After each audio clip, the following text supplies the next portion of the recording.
सत श्री अकाल, नमस्कार, आदाब। पंजाबी रेडियो और पंजाबी टीवी यूएसए देख और सुन रहे सभी साथियों का स्वागत है समय के विशेष program beyond the headline with Mandeep Punia में। हर रोज की तरह मनदीप पूनिया जी का साथ होता है और देश विदेश के साथ जुड़ी हुई अहम खबरों पर होती है बातचीत। करते हैं पूनिया जी का स्वागत, फिर रुख खबरों का करेंगे। बहुत बहुत स्वागत है पूनिया जी। जी, नमस्कार, सत श्री अकाल, आदाब। नमस्कार, सत श्री अकाल, आदाब। रुख खबरों का करें। सबसे पहले बात अमेरिका ईरान इजरायली जंग के बारे में। अमेरिका आखिरकार इजराइल से भी दूरियां बनाने की बातें कर रहा है। अभी अमेरिका का बयान है ट्रंप का कि हम पहले अपना फायदा देखेंगे, इजराइल के बारे में बाद में सोचेंगे। इस बयान को कैसे देखते हैं, क्योंकि वो समझौते को अपनी बड़ी जीत के रूप में देखना चाह रहे हैं। देखिए, अमेरिका के उपराष्ट्रपति जेडी वांस फॉक्स न्यूज के साथ एक इंटरव्यू कर रहे थे। अपनी फॉक्स न्यूज के बातचीत में उन्होंने कहा कि अमेरिका और ईरान के बीच होने वाला समझौता अमेरिकी जनता के लिए बड़ी जीत होगी, चाहे इजराइल को ये पसंद ना आए। तो जी। ट्रंप भी ये बात कह चुके हैं और ट्रंप की और नेतन्याहू की जो दूरियां हैं वो हम सबको जगजाहिर हो चुकी हैं। और जो वो पूरी बात आई थी कि फोन पे भी उनको गाली गलौज किया है नेतन्याहू को। खैर, वांस ने दोहराया कि इस मामले में अमेरिका अपने हित सबसे पहले रखेगा, चाहे इजराइल इस समझौते का समर्थन करे या ना करे, इससे राजी हो या ना हो। अमेरिका और इजराइल कई मुद्दों पर साथ है, लेकिन हम हर मामले में दोनों की राय एक जैसी नहीं होती है। उन्होंने कहा है कि अमेरिका का सबसे बड़ा मकसद यह है कि ईरान कभी परमाणु हथियार ना बना सके। वांस ने दावा किया कि राष्ट्रपति डोनाल्ड ट्रंप की लीडरशिप में ऐसा समझौता तैयार किया जा रहा है जो 2015 के बराक ओबामा के समय हुए समझौते से ज्यादा मजबूत होगा। उनके मुताबिक नए समझौते में सख्त जांच होगी, जिससे यह देखा जाएगा कि ईरान अपने वादे निभा रहा है या नहीं। उन्होंने कहा कि अमेरिका किसी भी बात पर भरोसा नहीं करेगा, बल्कि हर दावे की जांच करेगा।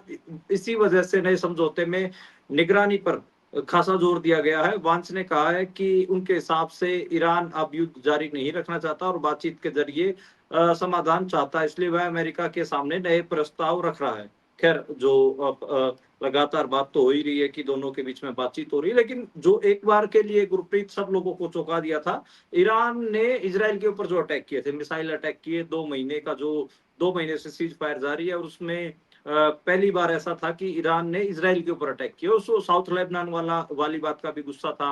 और इजराइल के कई मिलिट्री ठिकाने हों या फिर एयर डिफेंस सिस्टम हो, पेट्रोकेमिकल प्लांट हो, कई जगह पे ईरान ने बड़े हमले किए। और देखो, उसका असर भी दिखा। असर ये दिखा कि आप तुरंत जैसे ईरान ने इजराइल के ऊपर हमले शुरू किए, ब्रेंट क्रूड ऑयल मार्केट में तनाव दिखा। ब्रेंट क्रूड आप देखिए कि 3.5% महंगा हो गया। पहले वो 93-94 पे सेटल हो रहा था, लेकिन तुरंत ब्रेंट क्रूड तनाव बढ़ने के बाद 97-98 के आसपास ट्रेड करने लग गया। तो वो उसमें भी तेजी देखी गई। खैर, अभी तो यही है कि ईरान बहुत इजराइल को लेकर बहुत गुस्सा उसमें दिख रहा है। और हालांकि भारत ने ईरान में जो भारतीय नागरिक है उनको छोड़ने की सलाह दी है कि आप ईरान छोड़ दीजिए। हूती विद्रोही देखिए, असर बहुत अलग अलग किस्म से हैं। यमन के जो हूती विद्रोही हैं वो भी लगातार रेड सी में इजरायली जहाजों की नाकेबंदी कर रहे हैं, उनका ऐलान कर चुके हैं। बोबल मंदेब पहले सिर्फ जो फोकस में था स्ट्रेट ऑफ हॉर्मुज था, बोबल मंदेब में भी जो नाकेबंदी है वो दिख रही है, और वो इजराइल को साफ चेतावनी दे रहे हैं। तो खैर, लेबनान में इजराइल जो कर रहा था उसका अलग अलग किस्म से जो अपन कहें कि असर देखने को मिल रहा है। मतलब ईरान ने कुछ ही घंटे के अंदर अंदर 30 बैलिस्टिक मिसाइल्स होती है, लॉन्ग रेंज मिसाइल्स, 30 जी। बैलिस्टिक मिसाइल्स इजराइल के ऊपर छोड़ी थी। तो वो एक जो गुस्सा है वेस्ट एशिया में इजराइल के प्रति, वो दिख रहा है। इवन मतलब बहुत सारे देश ऐसे हैं कि जैसे वेस्ट बैंक में जो इन्होंने वायलेंस किया है उसको लेकर जो 5 देश हैं उन्होंने इस एक्शन की निंदा भी की है। ब्रिटेन, ऑस्ट्रेलिया, कनाडा, फ्रांस और नॉर्वे ने वेस्ट बैंक में इजरायली सेटलर्स की जो वायलेंस हुई है उसको लेकर नया कदम उठाया है। 5 देशों का कहना है कि वेस्ट बैंक के हालात लगातार खराब हो रहे हैं, इसलिए वायलेंस से जुड़े लोगों और संगठनों पर नए प्रतिबंध लगाए गए हैं। खैर, इन देशों ने इजराइल को भी चेतावनी दी है कि उसने जल्द हालात सुधारने के लिए जरूरी कदम नहीं उठाए तो आगे सख्त कार्रवाई की जाएगी। तो खैर, फ्रांस में इजरायली मंत्री की एंट्री पर रोक लगाई गई, वो भी एक खबर थी। यूरोप भी काफी इजराइल की चीजों से चिढ़ रहा है। यूरोप में एक जो डेमोक्रेटिक किस्म का माहौल और जो सेंटीमेंट है वो इजराइल की जो जातियां हैं, वेस्ट एशिया में हो या फिर वेस्ट बैंक पे हो या अपने को पता कि गजा में हो, साउथ लेबनान में हो, तो उससे वो उनमें एक खिज तो है इज़राइल के प्रति। जी, बिल्कुल। और इससे अगर हम आगे बढ़ें तो बात टीएमसी की करते हैं। ममता बनर्जी के घर सीआईडी पहुंची है टीएमसी के ही विधायकों की शिकायत के ऊपर। देखिए तृणमूल कांग्रेस को तोड़ने के लिए बीजेपी पूरा जोर लगा रही है। उन्होंने कुछ सांसद और कुछ एमएलए तोड़ लिए तृणमूल कांग्रेस के। अभी ममता बनर्जी का जो पुराना वाला घर है कालीघाट में, जो उनका छोटा सा घर है, वहां पर आज सीआईडी पहुंची और जो कालीघाट वाला घर है उसी के आगे उनका जो पार्टी का जो सेंट्रल ऑफिस है वो भी मौजूद है, और सीआईडी के अलावा पुलिस बड़े बड़े लेवल पर वहां पर मौजूद थी और एंट्री की वहां पर। और ये कहा गया कि ममता बनर्जी के ऊपर फर्जी साइन करने के आरोप लगाए गए। तो और जो ये कहा जा रहा है कि ये जो इसने अभिषेक बनर्जी से भी नोटिस का जवाब मांगा था। कई इसमें इशू जोड़े जा रहे हैं। मतलब बेसिकली सीआईडी और पुलिस की एंट्री ममता बनर्जी के घर में और ऑफिस में इसलिए करवाई गई है ताकि उनको कहीं ना कहीं डराया जा सके। हालांकि ममता बनर्जी ने इस सारे के बीच में एक नई स्ट्रेटेजी खेली थी कि उन्होंने इंडिया ब्लॉक की मीटिंग बुलाई थी। राहुल गांधी ने, सोनिया गांधी ने उनकी हिमायत की और उसके इंडिया ब्लॉक की मीटिंग बुलाई गई। उसमें बहुत सारी भारत की पार्टियां, चाहे लालू यादव की पार्टी हो, आरजेडी हो, अखिलेश यादव भी मंच पे दिखे, लेफ्ट की पार्टियां दिखी, और भी बहुत सारे क्षेत्रीय दल हैं इंडिया ब्लॉक की उस बैठक में पहुंचे थे। तो देखिए इंडिया ब्लॉक ने कहीं ना कहीं ममता बनर्जी के साथ स्टैंड लिया है, लेकिन ममता बनर्जी की हालत बहुत खराब है। उनके बहुत सारे एमएलए और बहुत सारे एमपीज को बीजेपी तोड़ने में कामयाब हो चुकी है। मतलब खबरें तो कई सारी थी, उसमें खबर ये भी थी कि जो ये चल रहा था कि लोकसभा में उनके 29 एमपीज में से 20 एमपीज बीजेपी की तरफ जाएंगे। उसके ऊपर उस खबर के ऊपर थोड़ा ब्रेक लगा है, क्योंकि आज देख रहा था कि मैं जो ममता बनर्जी के क्लोज हैं महुआ मोइत्रा, उन्होंने ट्वीट किया कि मैजिकल 19 नंबर इनके पास नहीं है, यानी कि 19 से एमपी नहीं तोड़ पाए हैं, अभी 10-5 ही तोड़े हैं। तो उसको लेकर कहा गया था। खैर कल्याण बनर्जी को ममता बनर्जी ने चीफ व्हिप बनाया है, यानी कि लोकसभा के अंदर उनके जो सारे जो 29 के 29 एमपीज हैं उनका लीडर कल्याण बनर्जी को बनाया गया है। तो खैर देखते हैं कि होता क्या है, लेकिन अभी ये साफ दिख रहा है कि जो बीजेपी है वो पूरी कोशिश कर रही है कि जिस जिस किस्म से अलग अलग सूबों में रीजनल पार्टीज को खत्म किया है बीजेपी ने, वैसे ही वो तृणमूल कांग्रेस को भी तोड़ना चाहती है पश्चिम बंगाल में। जी, बिल्कुल। इसी के अगर अगली बात करें तो कांग्रेस की राज्यसभा उम्मीदवार मीनाक्षी नटराजन का नामांकन खारिज कर दिया गया, जिसके खिलाफ कांग्रेस बोल रही है कि हम तो अदालत का रुख करेंगे।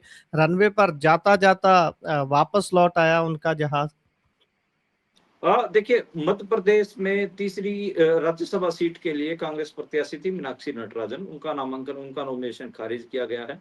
मीनाक्षी नटराजन बेसिकली एक आदिवासी नेता है। उनका बड़ा ऐसे ये बताया जा रहा था कि देखो कमलनाथ को और दिग्विजय सिंह को बाईपास करके मीनाक्षी नटराजन को कांग्रेस राज्यसभा भेजना चाहती है। उनकी ईमानदारी के किस्से भी बहुत सारे चल रहे थे, लेकिन आप देखिए कि चुनाव आयोग ने खेल कर दिया। ठीक है कि वो आदिवासी नेता होंगी, ठीक है कि वो ईमानदार होंगी, लेकिन चुनाव आयोग ने उनका नामांकन ही खारिज कर दिया। और जो चुनाव आयोग के रिटर्निंग ऑफिसर थे अर्पित शर्मा, उन्होंने कहा कि तेलंगाना में कोई उनका एक केस था, उसकी जानकारी इन्होंने छुपाई है, इसलिए हमने ये नामांकन खारिज किया है।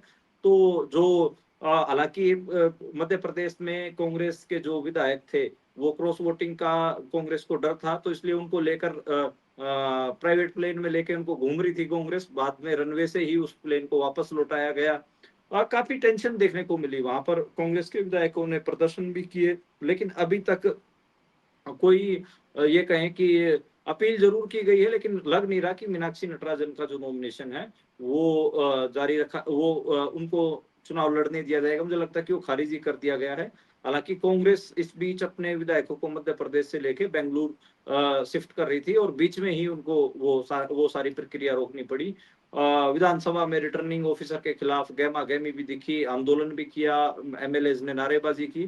खैर देखते हैं क्या होता है, लेकिन ये एक टिपिकल केस है जिसमें आपको साफ दिख रहा है कि जो बीजेपी है वो चुनाव आयोग की मदद से इवन जो कैंडिडेट है, अपोजिशन के कैंडिडेट है, उनको उनके नाम नॉमिनेशन तक खारिज कर दे रही है, और लेकिन कुछ भी नहीं हो पा रहा है। खैर देखते हैं कि राहुल गांधी और उनकी जो कांग्रेस पार्टी है वो किस किस्म क्या स्टैंड लेते हैं, क्या नहीं लेते। जी, बिल्कुल। इससे आगे अगर बढ़ें तो उज्ज्वला योजना जो केंद्र सरकार की है उसमें बहुत बड़ा चेंज कर दिया गया है। खैर मैंने तो इसकी इतनी ज़्यादा बात सुनी नहीं है, लेकिन ये शॉकिंग न्यूज़ है कि पहले सब्सिडी वाले सिलेंडर एलपीजी सिलेंडर की गिनती 9 थी, लेकिन अभी उसको घटा के सिर्फ 4 कर दिया गया है। देखिए जो केंद्र सरकार ने एक स्कीम लॉन्च की थी कि हम सब्सिडी के ऊपर सिलेंडर देंगे और उसमें 9 सिलेंडर हर साल देंगे। बेसिकली जब सिलेंडर 1000 रुपए का हो गया था तब बहुत जगह पे अपन कहें कि हमें देखने को प्रदर्शन देखने को मिले थे। तब इन्होंने कहा कि जिनके पीले कार्ड हैं, यानी कि जो इकोनॉमिकली वीकर सेक्शन है सोसाइटी का, उसको वो 9 सिलेंडर 500 रुपए के हिसाब से देंगे। मतलब आधे सब्सिडी जो 400 रुपए की जो सब्सिडी है वो उनके खाते में डालेंगे। नहीं 642 300 रुपए की जो सब्सिडी है वो खाते में डालेंगे और 642 रुपए में उनको सिलेंडर मिलेगा। पहले 9 सिलेंडर मिल रहे थे, अब उनको घटा के कहीं ना कहीं 5 कर दिया गया है। 4 बल्कि 5 घटाए गए हैं। सिर्फ 4 सिलेंडर अब जो गरीब लोगों को वो 300 रुपए सस्ते मिलेंगे। खैर जो गरीबों का 5 किलो का सिलेंडर होता है उसके ऊपर ऑलरेडी 250 रुपए बढ़ाए जा चुके हैं, वो भी एक खबर थी। ठीक है, उसके बारे में हमने चर्चा की। कमर्शियल सिलेंडर 1900 से रुपए से बढ़ा के 4000 ले गए, यानी कि दुगनी उसकी कीमतें बढ़ाई जा चुकी हैं, वो हमने कवर किया ही है। खैर पहले जो सिलेंडर होता था वो अपने को पता है कि गुरप्रीत 500 रुपए का 600 रुपए का होता था। एकदम से ये बढ़ा के उसको 900 रुपए 950 रुपए लेके गए। ठीक है, उसके बाद इन्होंने कहा कि नहीं नहीं गरीबों को हम 642 रुपए का देंगे, लेकिन अब गरीबों और 9 सिलेंडर देंगे साल में। अब उनको भी कह रहे हैं कि नहीं आपको सिर्फ साल में 4 सिलेंडर मिलेंगे। अब 4 सिलेंडर मेरे को लगता है कि 4 महीने चल जाएंगे, बाकी के 8 महीने फिर गरीबों को भी 1000 रुपए का सिलेंडर खरीदना पड़ेगा। तो कहीं ना कहीं ये चोट ही है, अपन कह सकते हैं कि जो गरीब की थाली है, पोषण की जो थाली उसके ऊपर चोट है। लगातार रसोई गैस की एलपीजी की कीमतें बढ़ रही हैं, खाने दाने पानी की भी कीमतें बढ़ रही हैं। जो रिटेल इन्फ्लेशन है जो हमें देखने को सरकार तो बता रही 4.5%, लेकिन वो एक्चुअल में बहुत ज्यादा है। 4.5%, जैसे कि जो पैक्ड आइटम्स हैं उन पे दिखती है वो 4.5% की। जो दाल हमें 50 रुपए की किलो मिल रही थी वो 60 रुपए की मिल रही है, तो उसमें उसको आप देखेंगे तो आपको लगेगा कि हाँ 4.5-5%, 10% ऐसे आप बोलोगे। जैसे तरकारी है, तरकारी से मेरा भाव है टमाटर प्याज लहसुन, इनकी आप कीमतें देखेंगी तो ये तो डबल हो रखी हैं। तो इसको तो रिटेल इन्फ्लेशन को तो आप कैलकुलेट भी नहीं कर सकते कि कितनी महंगाई है। मेरी एक बात हो रही थी आज एक पत्रकार से जो कि राइट टू फूड के ऊपर काम करते हैं, यानी कि भोजन के अधिकार के ऊपर काम करते हैं। तो मेरे को बता रहा था कि बहुत बहुत सारे इलाकों में लोगों की थाली से पोषण गायब हो रहा है। थाली से पोषण गायब होने का मतलब ये है कि एक थाली होती है, उस थाली में सब्जी भी आदमी सब्जी भी खाता है, रोटी भी खाता है, साथ में घूटने के लिए दूध भी रखता है। तो कह रहा था कि उसमें कम हो रही है सब्जी। जैसे अब क्या कर रहे हैं जो गरीब परिवार हो, दिन में एक बार सब्जी बना रहे हैं, 2 बार सब्जी नहीं बना रहे।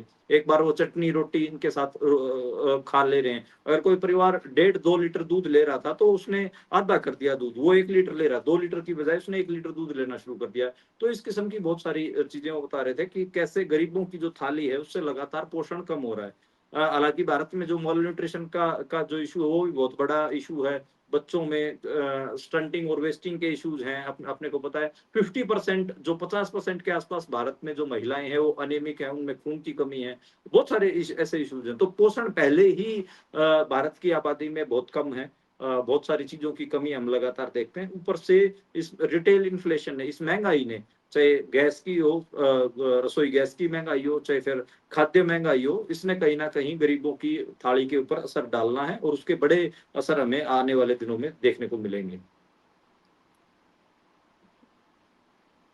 इससे अगर हम आगे बढ़ें तो विशाखापट्टनम प्लांट की बात करते हैं, जयपुर में पटाखा गोदाम की बात करते हैं। वही हम इस मुद्दे पर मुझे लगता है कोई हफ्ता छूटता नहीं है जब इस पे बात नहीं होती। वर्क प्लेस पर सेफ्टी सिक्योरिटी का मसला। विशाखापट्टनम में प्लांट में धमाके के बाद पिघला हुआ स्टील श्रमिकों के ऊपर गिर गया।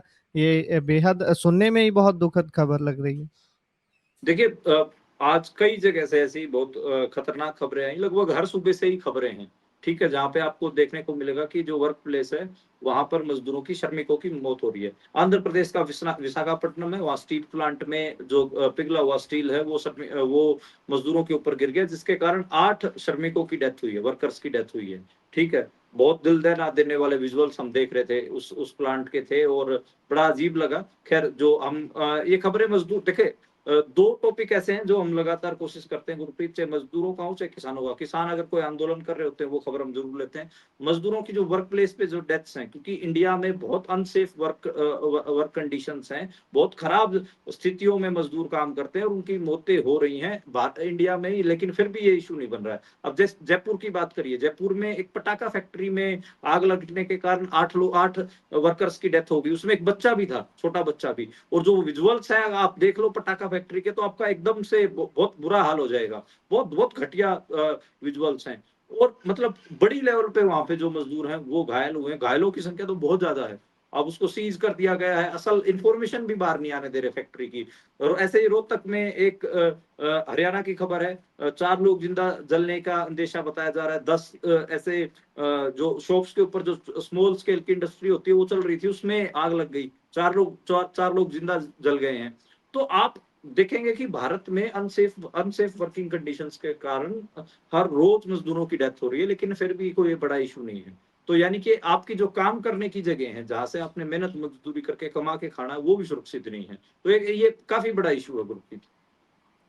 जी, बिल्कुल, बिल्कुल। इससे अगर हम आगे बढ़ें तो आज मनप्रीत इयाली जो 2022 में श्रोमणी अकाली दल बादल की तरफ से जीते थे, लेकिन उसके बाद उन्होंने अकाल तख्त साहिब के जो 2 दिसंबर वाले फैसले थे, उनकी रोशनी में काम करते हुए भर्ती का काम शुरू किया श्रोमणी अकाली दल पुनर्सर्जित के लिए। और लेकिन अभी उन्होंने वहाँ से तो इस्तीफ़ा ही दे दिया था सारे अपने पदों से, और अभी उन्होंने अकाली दल वारिस पंजाब दे जो कि एमपी अमृतपाल सिंह की पार्टी है उसको ज्वाइन कर लिया है। उसमें भी उनको अहम ओहदा मिलने की चर्चा चल रही है।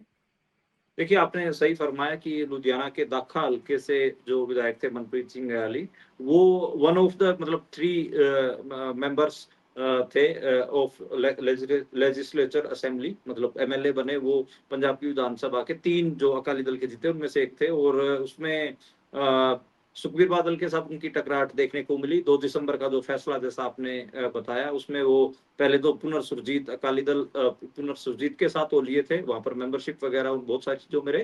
लेकिन बताया जा रहा है कि ज्ञानी हरप्रीत सिंह के साथ उनकी कुछ टकराटें रही, जिसके कारण उन्होंने पुनर्सुरजीत को छोड़ दिया। कई लोग ये बता रहे हैं कि जितना हाइप बनना चाहिए था उस अकाली दल पुनर्सुरजीत का, उतना नहीं बना। अमृतपाल की जो पार्टी है वारिस पंजाब दे, वो बेटर परफॉर्म भी किया उसने 2024 के इलेक्टोरल इलेक्शंस में, और उसकी थोड़ी हाइप भी ज्यादा है ग्राउंड पे, नौजवानों में उसका रिस्पॉन्स भी ज्यादा है। इसलिए बताया जा रहा है कि उन्होंने पुनर्सुरजीत को छोड़कर श्रोमणी अकाली दल वारिस पंजाब दे ज्वाइन कर ली है।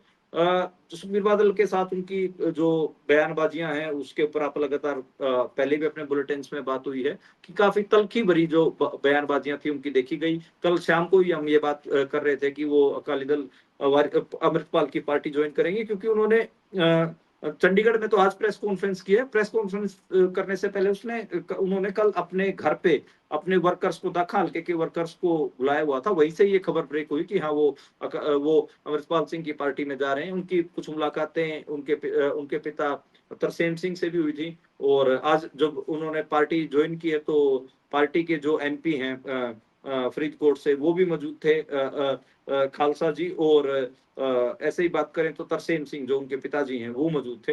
पार्टी जी। के और भी बहुत सारे सीनियर मेंबरान आज मौजूद थे, स्टेज पे दिखे चंडीगढ़ प्रेस क्लब में। पत्रकारों के बहुत सारे सवालों के उन्होंने जवाब दिए और पार्टी को ज्वाइन किया। एक मोटा जो उनका नुक्ता समझने को हमें मिला, वो उनकी बातचीत से उन्होंने कहा कि देखिए, हमारा उद्देश्य पंजाब और पंथक विचारधारा से जुड़ी हुई सभी पार्टियों और संगठनों को एक मंच पर लाना है। मौजूदा समय में पंथक पॉलिटिक्स की एकजुटता बहुत जरूरी है, ताकि पंजाब और पंजाबियत से जुड़े हुए मुद्दों को प्रभावी ढंग से उठाया जा सके। ये एक ऐसा खाका उन्होंने अपनी ज्वाइनिंग का खींचा है कि भाई पंथक एकता के लिए ही उन्होंने ये पार्टी ज्वाइन की है। खैर देखते हैं कि आगे चीजें कैसे रहती हैं। इससे पहले भी बहुत सारी बड़ी बड़ी ज्वाइनिंग हम देख रहे हैं कि अमृतपाल की पार्टी में हो चुकी हैं। एक किस्म का हाइप तो है ही, लेकिन अगर लोग ये भी कयास लगा रहे हैं कि अमृतपाल सिंह अगर जेल से बाहर आएंगे तो शायद और भी ज्यादा उनकी पार्टी को पकड़ मजबूत मिलेगी। मनप्रीत इयाली तजुर्बेकार नेता हैं, उनके पास एक एक्सपीरियंस है प्रैक्टिकल इलेक्टोरल पॉलिटिक्स का, शायद वो अमृतपाल की पार्टी के काम आए। देखते हैं कि उनको क्या पद दिया जाता है, किस किस्म की उनको ज़िम्मेदारी दी जाती है और किस किस्म से वो अमृतपाल की पार्टी में काम कर पाते हैं। ख़ैर जो दूरियाँ हैं वो स्पष्ट तौर पे दिख गई हैं पुनर्सुरजीत से भी और ख़ैर सुखबीर बादल के तो उलट पहले से ही काफ़ी पहले से ही हमें देखने को मिल रहे थे। जी। तो बड़ा देखते हैं कि बड़ा एक स्टेप है और बड़ी जॉइनिंग कह सकते हैं कि अमृतपाल की पार्टी में हुई है। बिल्कुल। इससे आगे बढ़े तो पंजाब और हरियाणा में 18 जगहों पर एनआईए ने आज रेड की है। देखिए आज पंजाब और हरियाणा में एनआईए ने 18 जगहों पे रेड की है।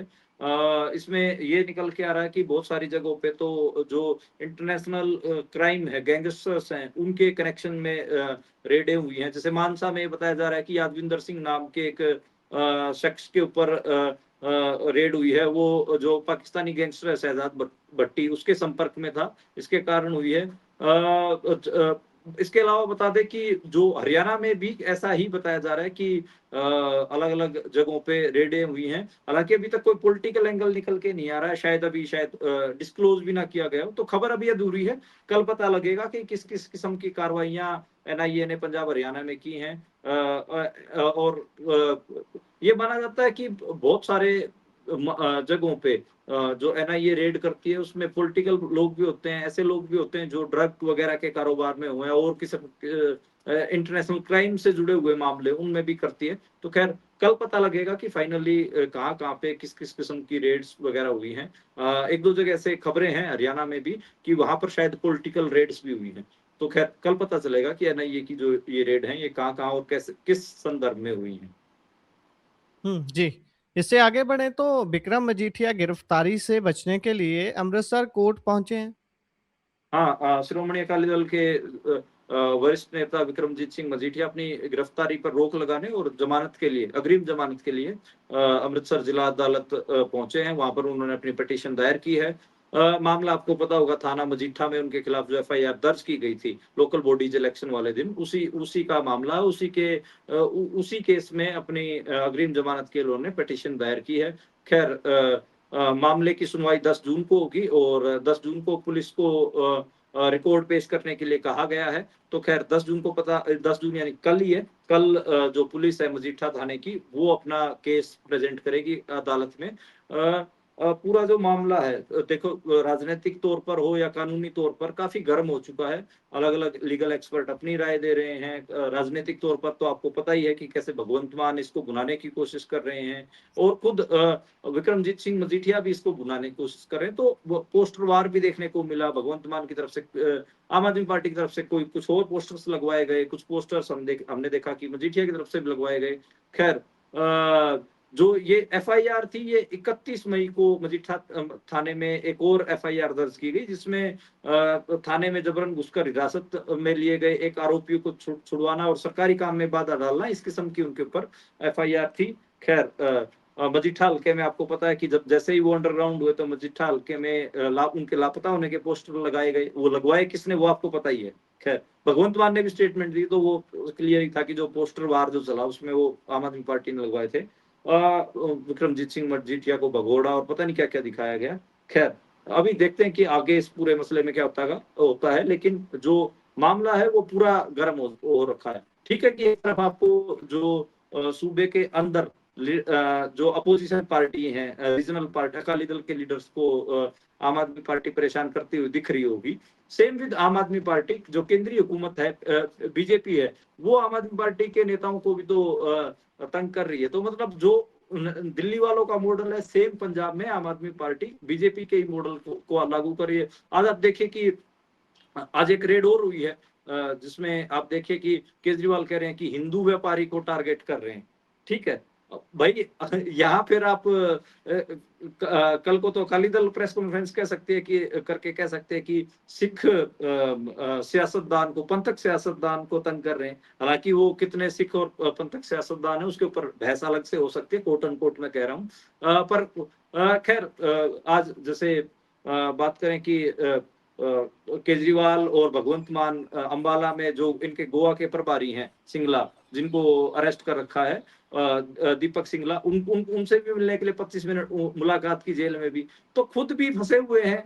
केंद्रीय हुकूमत और केंद्रीय एजेंसियों के जाल में, और जो यहाँ पर पंजाब में बाकी अपोजिशन की पार्टियां उनको फंसाने की भी कोशिश कर रहे हैं। खैर तो लगातार ये हम देख ही रहे हैं। और केजरीवाल की स्पेसिफिक आप देखें स्टेटमेंट्स तो वो ये आ रही है कि हिंदू व्यापारियों को तंग कर रही है ईडी पंजाब में। तो जैसे ही कोई हालांकि इसके ऊपर हम भी बात करते रहे, हमने भी कहा कि कैसे अगले 1-2 महीने के लिए केंद्रीय एजेंसियों के नजरों में पंजाब के अरोड़ा खत्री और बनिया कम्युनिटी के लोग ज्यादा उनके टारगेट पे रहेंगे, ताकि उनके छोटे मोटे केस लगा के उनको अंदर कर लिया जाए, और इन्वेस्टिगेशन में बड़े केसों का डर जो एक्चुअली उनको खोलने नहीं है का डर दिखा के बीजेपी अपने में ज्वाइन करवा सके। तो ऐसे मोडस ऑपरेंडी पे शायद बीजेपी पंजाब में काम करे। जी, इसी के साथ प्रोग्राम का समय यहाँ समाप्त होता है। आप जुड़े जानकारियां साझा की, बहुत बहुत धन्यवाद। धन्यवाद, धन्यवाद गुरप्रीत।